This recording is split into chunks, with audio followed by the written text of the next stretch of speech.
목사님한테 매일 혼나고 있는 전직 주사파 출신 이동호입니다. 식사 중에 그냥 제 이야기만 잠깐 귀 기울여 주십시오. 지금 현재 진행되고 있는 저들의 반란이 사실상 80년 전쟁의 마지막을 치닫고 있는 겁니다. 왜 80년 전쟁이라면 1945년부터 48년까지 대한민국이 어느 방향으로 갈 거냐를 놓고 공산당 세력과 이승만을 필두로 자유민주 세력과의 전쟁이 있었고요. 그래서 48년도 그 전쟁에 승리해서 대한민국의 자유민주주의가 승리합니다. 그리고 두 번째 전쟁은 아예 직접 전쟁을 벌였습니다. 6.25 전쟁이 그것입니다. 미국의 도움으로 우리는 자유민주정을 수호할 수 있었습니다. 그리고 한참 지나서 30년 후에 세 번째 전쟁이 일어납니다. 그 세 번째 전쟁은 김대중에 의해서 일어난 전쟁입니다. 김대중은 자신이 선거에 질 것을 예상하고 전국적인 반란을 회책했습니다.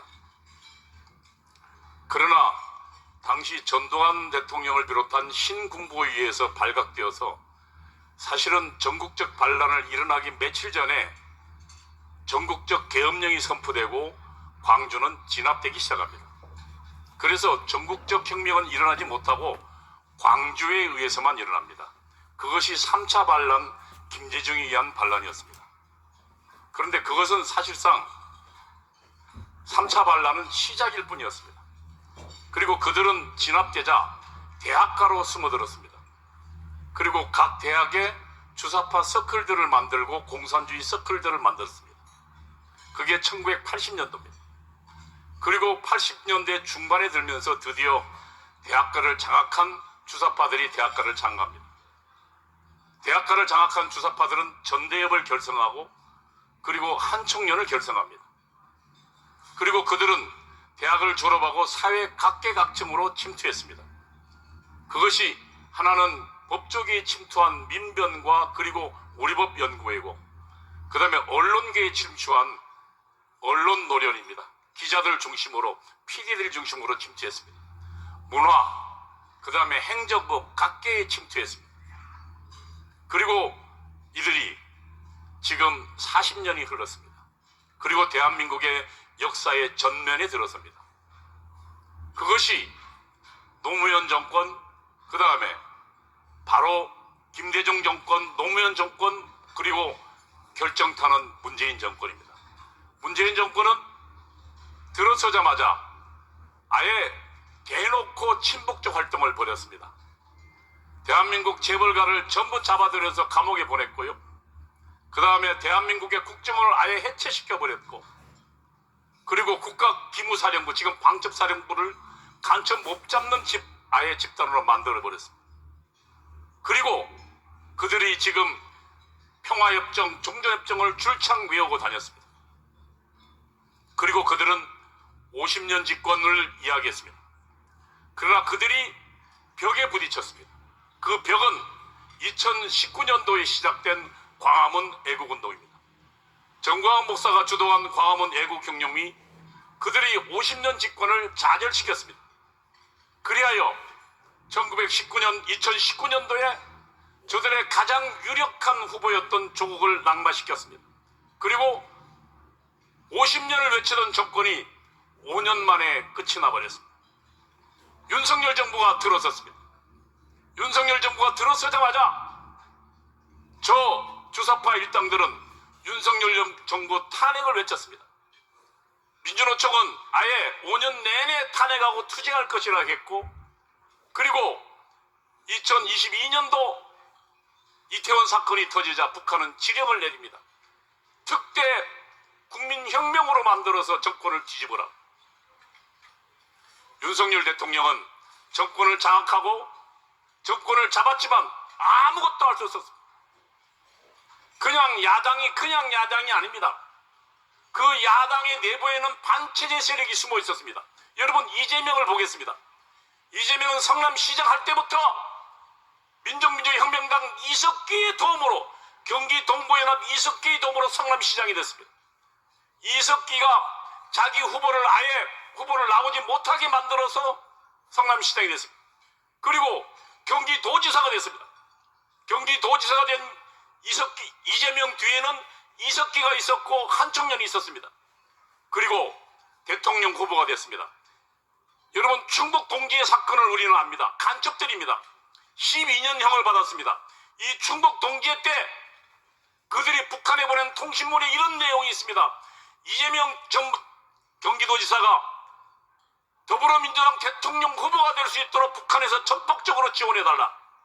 그래서 간첩들의 도움으로 이재명은 대통령 후보가 되었고, 그리고 뿐만 아니라 나중에 장을 완전히 장악했습니다. 그리고 그들은 190석을 얻었습니다. 그리고 이 윤석열 대통령 탄핵에 나서기 시작합니다. 아예 아무 일도 못하게 만들었습니다. 29명을 탄핵했고 예산을 아예 뻥으로 만들어버렸습니다. 중요한 운영비를요. 아예 정부기능을 마비시킨 겁니다. 이것은 그냥 여야 간의 대립이 아니고 대한민국을 국정을 몰락케 하는 반란 세력이 대통령을 아예 사보타지한 겁니다. 윤석열 대통령은 저항했습니다. 그가 저항한 것이 12월 3일 비상계엄입니다.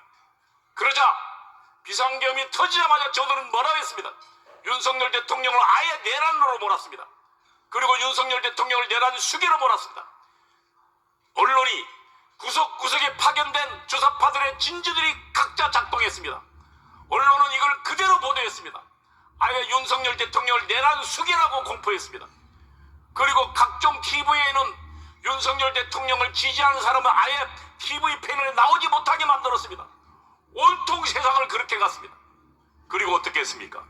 국회에 침투한 이재명과 박선호는 공수처에게 지시하고 국방부에게 지시하고 그리고 경찰에게 지시했습니다. 그래서 국방부에 지시해서 국방부 장관과 군 수뇌부가 전부 줄줄이 감옥 갔습니다. 경찰에 지시해서 윤석열 대통령을 결국은 한남동 관전을 타고 넘어서 윤석열 대통령을 체포했습니다. 저들의 반란은 성공으로 가는 데 됐습니다. 모두 다 침묵했지만, 그러나 여러분, 광화문 세력은, 정광훈 목사를 비롯한 광화문 세력은 저항했습니다. 12월 7일 날 대대적으로 저항했습니다. 여러분, 박근혜 대통령 탄핵과 지금 왜 다른 줄 아십니까? 박근혜 대통령의 탄핵 때는 저항하는 지도자도 없었고 저항하는 조직도 없었습니다. 그래서 박근혜 대통령은 4%에서 주저앉아서 아예 지지도를 기록하지 못했습니다. 국민들로부터 외면받고 전부 고개를 돌려버렸습니다.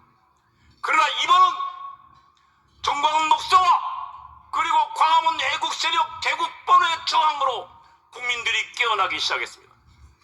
그리고 지금 현재는 국민들이 윤석열 대통령을 51% 지지하는 놀라운 결과가 나왔습니다. 윤석열 대통령 대통령 선거 때도요, 51%한 번도 나온 적 없습니다. 30% 후반, 40% 초반이었습니다. 그러나 지금은 국민들이 깨어나서 51% 지지하고 있습니다. 이것은 중도층까지 광범위하게 대한민국의 절반 이상의 대통령을 지지한다는 얘기입니다. 그러자 이제, 그리고 광화문이 투쟁하자 그동안 침묵하고 있던 지식인들이 깨어나고 시작했습니다. 그리고 이제 헌재에서도 우리 보수적인 생각을 가진 사람이 깨어나고 있습니다. 윤석열 대통령은 감옥에 있지만 이제 감옥 속에서 찬란하게 정치적으로 부활했습니다. 저는 이 시민혁명이 결국은 이 주사파와의 전쟁에서 결국은 승리할 거고, 저들을 완전히 역사의 재판으로 역사의 처단장으로 몰아낼 것이라고 분명히 확신하고 있습니다. 존경하는 기독교 지도자 여러분, 대한민국은 기독교가 만든 나라고, 그리고 기독교가 키워온 나라입니다. 공산당의 저항도 기독교가 가장 먼저 시작했습니다. 1946년도 소련이 진주하고 함흥하고 신의주에서 공산당에 반대하는 대규모 시민운동이 일어났습니다. 사실상 소련이 장악한 나라에서 처음 대규모 시위였습니다. 그리고 6.25 전쟁은 어땠습니까? 기독교인들이 나서서 공산당을 막아냈습니다. 이제 마지막 전쟁입니다.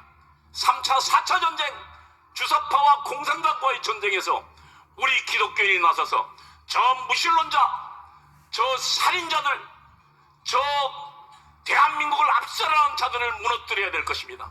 거기에 우리의 길이 있고 하나님의 뜻이 있다고 저는 분명히 믿습니다. 오늘 이 자리가 한국 기독교가 아까 정광훈 목사님 말씀한 것처럼 2030 세대가 아니라 한국 기독교가 주사파를 몰아내는 위대한 혁명을 완성한다면 이제 대한민국은 말 그대로 예수한국이 될 것입니다. 그리고 자유통일을 일궈낸다고 저는 믿습니다. 그 길로 정광훈 목사님과 광화문 애국시력과 한국 기독교가 함께 가야 될 것입니다. 하나님이 우리 편입니다. 감사합니다.